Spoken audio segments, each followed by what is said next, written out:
Hey, what's going on, mountain bikers? Michael Buell here with Banshee Bikes, and behind me today I have a Banshee Prime V3.2.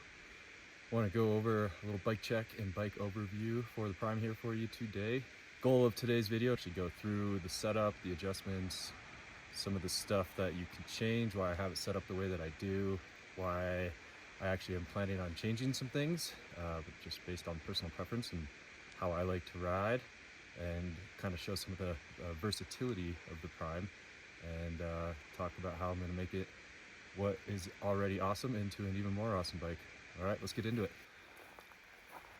So I've been riding this Prime here for about 9 months. Got my hands on it last November and have had then a pretty solid amount of time to give it a proper shakedown, get it all dialed in. The Prime is a 135 millimeter platform.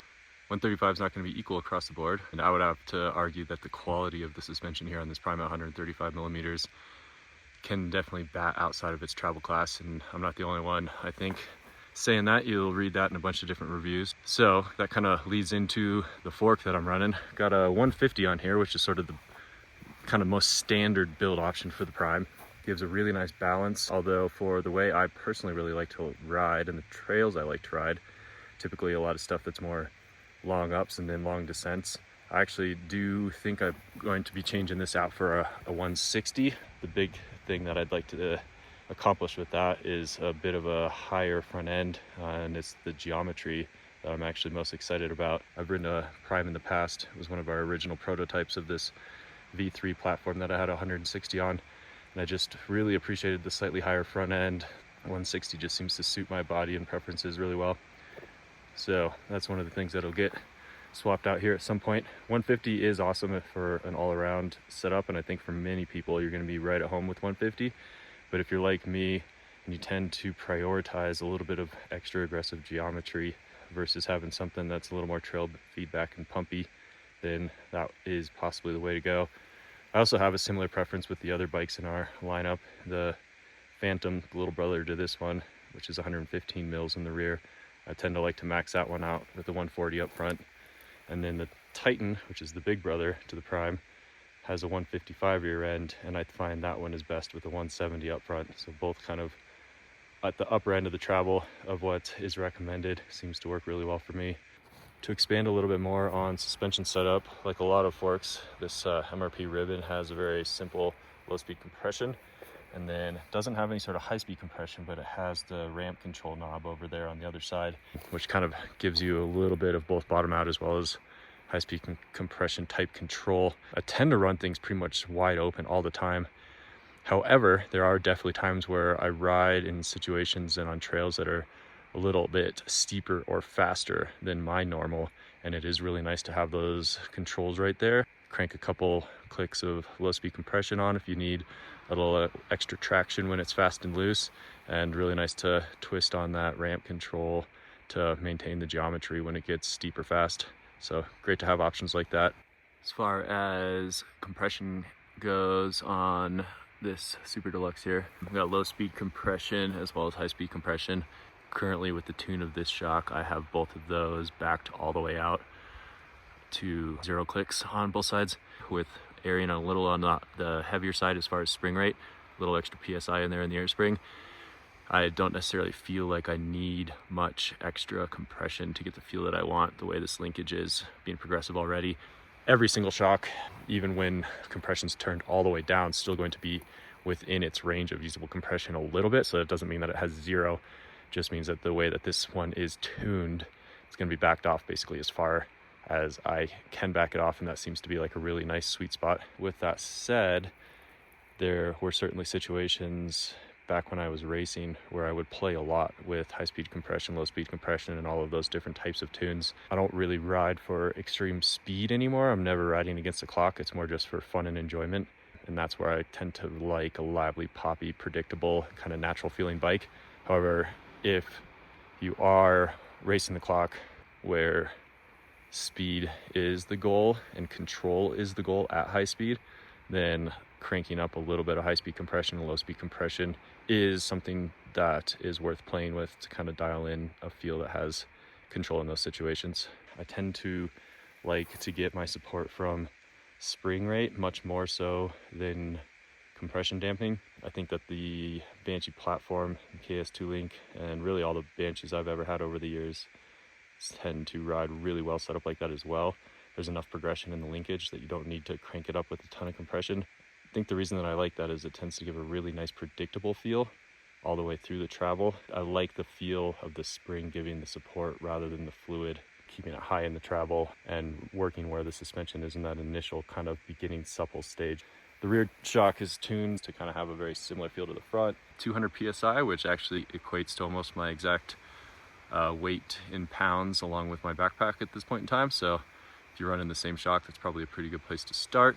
Always double check on our website for shock sag setup. We list it there in terms of compression in millimeters to get you just dialed in just perfect with the right amount of sag.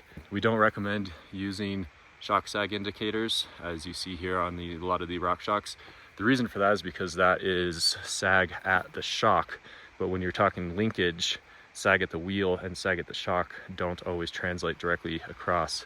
So check out the shock sag recommendations on the website for each model specifically, and then measure that out in millimeters to make sure that you've got it in the right range. Setting up suspension correctly obviously makes a big difference in the kind of experience you're going to have, the ride quality you're going to have. Always personal preference for everybody, but there's also a range that you need to be within for the bike to operate properly. As far as the RockShox Super Deluxe Ultimate here goes, that is a different option than what the stock Fox shocks that we usually spec with these frames. Do I notice a drastic difference personally? Not really. Can't say that compared to the DPX2 and the Float X that I've also run on these primes that I notice anything massively different. If you set it up and get it dialed in for you the way that you like it, and again for me that is going to be kind of a little bit heavier on the spring side and very light on the compression. Once set up right, it just sort of blends in and works, and just shows some of the great flexibility of these Banshee bikes and the fact that they can accept so many different shocks and work well. Into the wheels.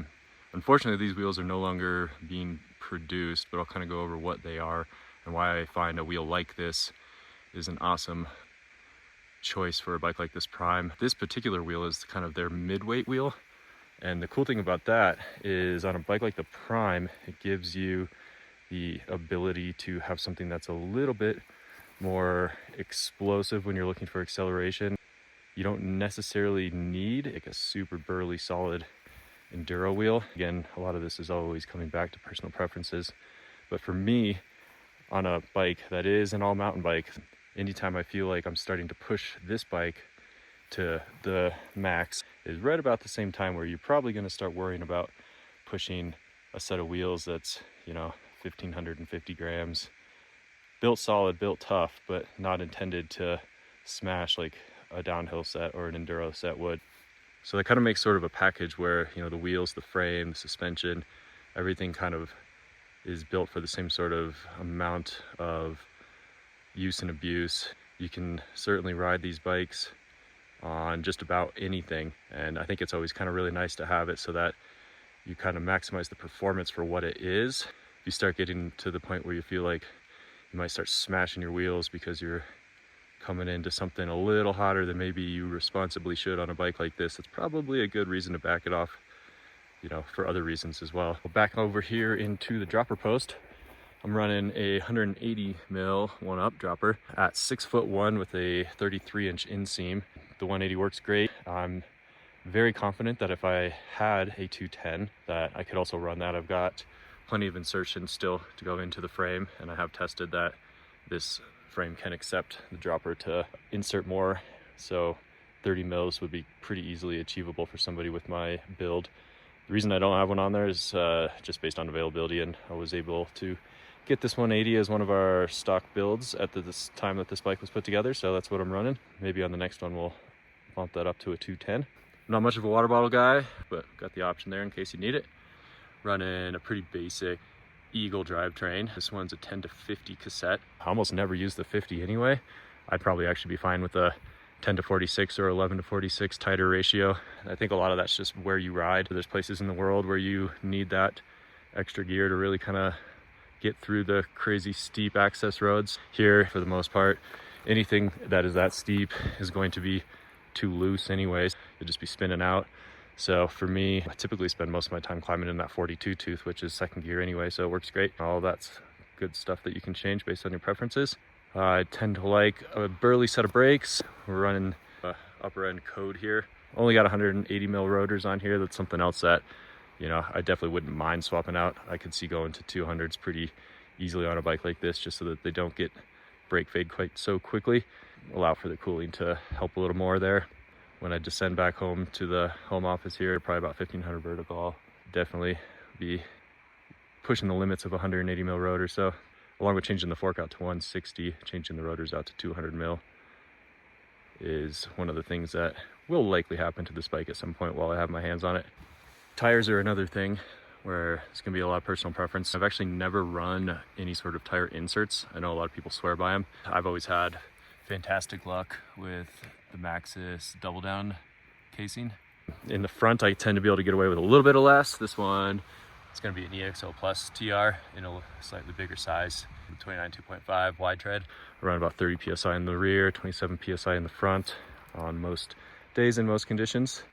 Along with this being a 135 mil all mountain bike, the Aggressor tire seems to be a really nice compromise. So you can see it's very low profile on the center knobs, a little bit more grip when you get to the side knobs. I tend to find a tire like that in the rear to be a lot of fun on these all mountain bikes because it just gives you a very efficient and fast rolling feel. For most people, all mountain, me included, you know, you're riding up, you're riding down, it's nice to have something that feels like it rolls and it accelerates and it holds its speed. And then that paired with something a little bit more aggressive on the front, like this Assegai for traction when needed, a really nice combination for sort of the loose over hard pack efficiency, yet with control. You are going to lose out a little bit on braking control. So if you do ride a lot of really steep, loose type terrain, you know, you might be better served with something a little more aggressive on the rear as well. However, you might also be riding a bike in a little bit bigger travel class if that's the case as well too. So to me, this tire combination on a bike like the Prime seems to be a combination that falls right into the sweet spot pretty nicely. Pretty awesome, fun, all-around machine, the Banshee Prime V3.2.